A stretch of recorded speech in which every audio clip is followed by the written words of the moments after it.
ini juga dari Brastagi. Selamat sore buat Bapak Ibu sekalian. Saya adalah adik dari kakak saya yang cantik tadi. Adiknya juga cantik. Terima kasih kepada Wilause, kepada bunda saya Ibu Inggit. Tanpa Ibu Inggit saya tidak tahu lancomitologi. Awalnya saya sakit pada saat saya dengan Ibu Inggit pergi ke Ciucaiko.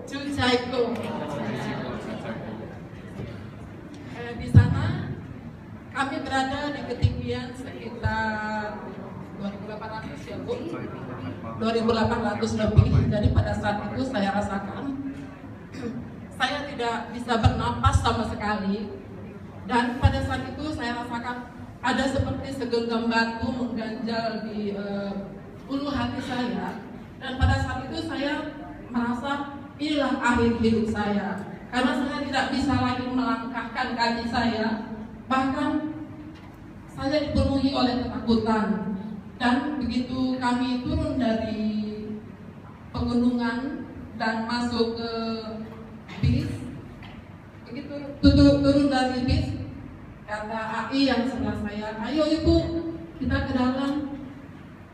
Saya bilang, "Saya nggak bisa apa-apa Bu." Terus ibu itu pegang tangan saya nggak bisa melangkah Bu. Dalam hati saya sangat ketakutan. Kebetulan pada saat itu Ibu Inggit tidak bersama saya. Setelah itu dia bilang, mari kita tolong. Terus ibu itu dan beberapa ibu yang lain, papa saya masuk ke dalam lobi hotel.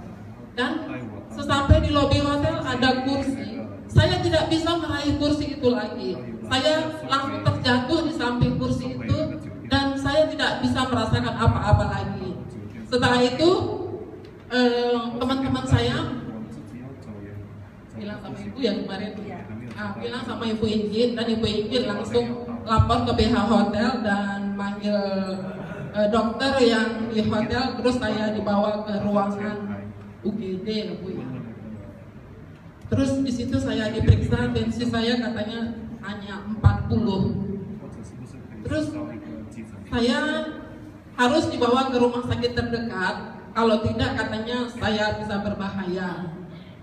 Setelah saya dibawa sama Ibu Inggit ke rumah sakit terdekat, saya diperiksa lagi di situ, dan pada saat itu pun saya tidak merasakan apa-apa. Bahkan saya mau buang air kecil ke kamar mandi saya nggak bisa. Jadi semua Ibu Inggit yang menolong saya. Sekali lagi Ibu Inggit benar-benar menolong hidup saya. Mungkin tanpa Ibu Inggit mungkin saya tidak ada di sini lagi sekarang. Setelah itu saya ternyata di rumah sakit itu satu malam saya tidak ada kemajuan. Terus dokter bilang, Ibu ini harus dibawa ke rumah sakit provinsi, ya Bu ya. Sementara pada saat itu di Cina itu banyak longsor. Terus kondisi saya tidak bisa dibawa naik pesawat karena prediksi saya kekurangan oksigen ke otak. Nah, jalan satu-satunya saya harus naik ambulans. Selama 13 jam saya di ambulans didampingin oleh Ibu Inggit. Semua kebutuhan saya, semua Ibu Inggit yang membantu saya, yang menolong saya. Saya sangat berhutang nyawa sama Ibu Inggit.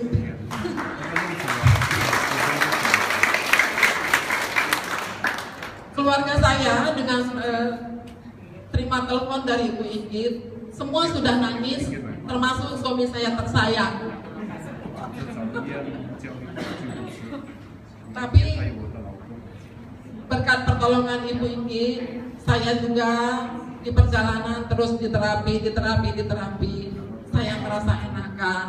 Dan pada tahun 2013 ada buka kelas dasar, Ibu Inggit mengundang saya. Saya gratis loh belajar ini. Dari Ibu Inggit semua fasilitas saya terima dari Ibu Inggit.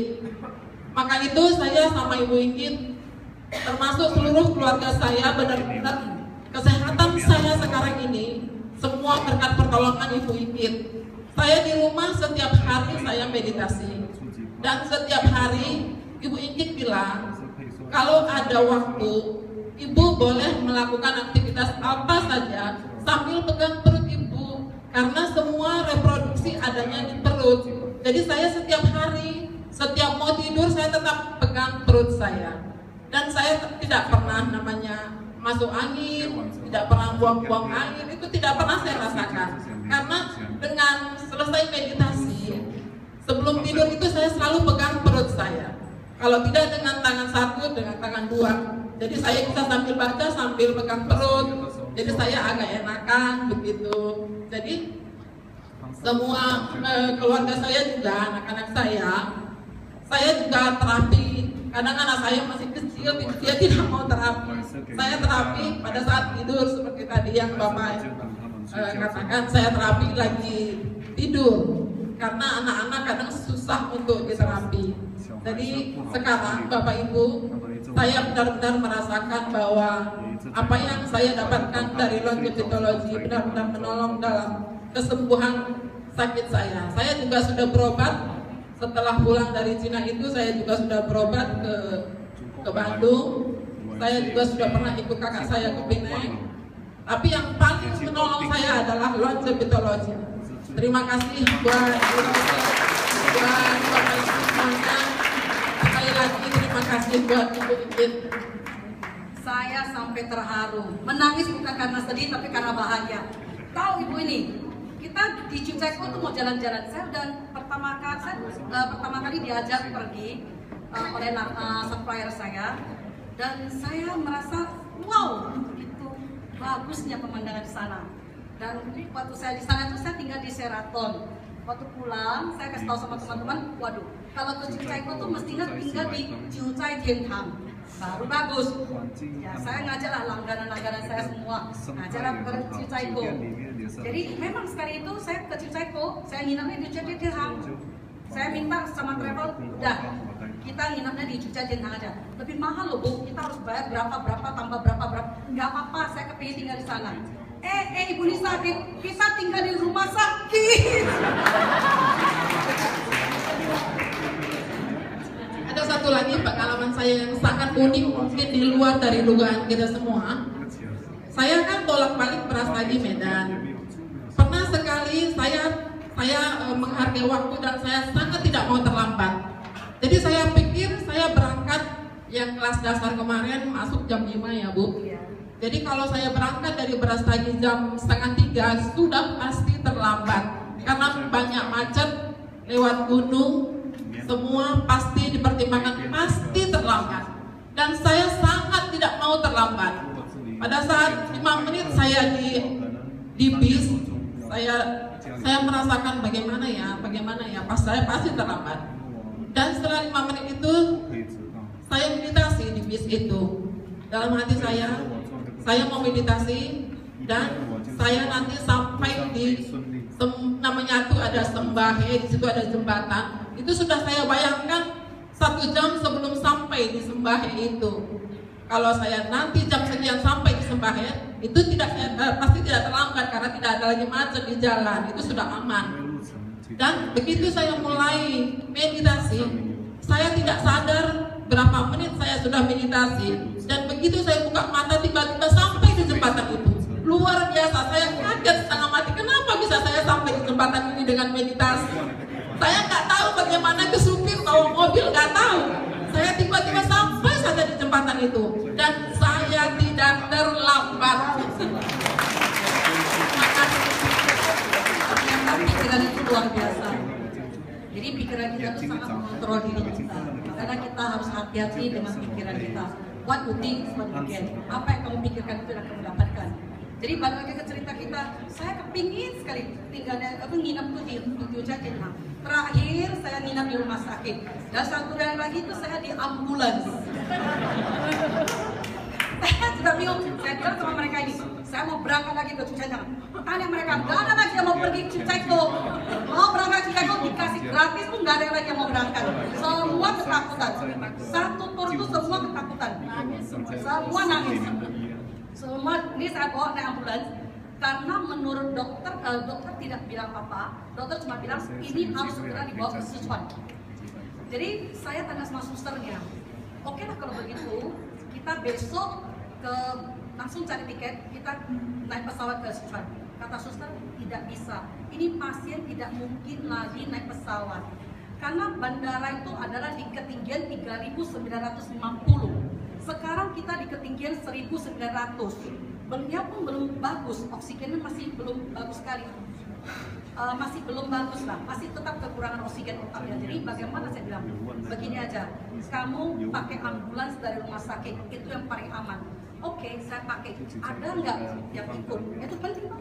Dia bilang oke, saya bisa ikut, suster bilang saya bisa ikut. Oke, kalau begitu kita sama-sama lah turun. Aduh, memang cobaan dari Tuhan memang luar biasa. Sepanjang jalan itu ternyata hujan dan longsor. Jadi longsor, jadi di mana-mana tuh nggak bisa jalan. Mestinya tuh perjalanan saya karena suster berapa jam dari rumah sakit sini sampai ke Sichuan, rumah sakit Sichuan itu 8 jam. Oke lah, terakhir kita belasan jam karena longsor. Untunglah kita itu di ambulans, jadi polisi itu kontak ke polisi lalu lintas sehingga kita disuruh dikasih jalur khusus. Karena kita bilang ada pasien yang sakit jantung. Jadi kita dibukain jalan sama polisi. Maka bisa sampai itu pun 13 jam kemudian. Sampai di rumah sakit Sichuan, ibu ini diperiksa suruh opnam. Ini nggak mau. Bilang saya sudah nggak apa-apa, saya nggak mau diopnam. Jadi kata dokter bilang, kata suster di sana sama dokter bilang gini, kalau kalian tidak mau diopnam, kalian harus buat surat pernyataan.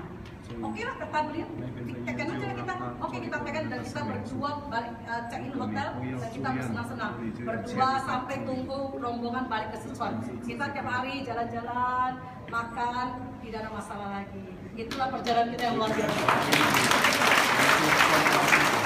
Jadi saya masih kepingin balik ke Cincai Kurma, nggak ada yang mau kembali lagi.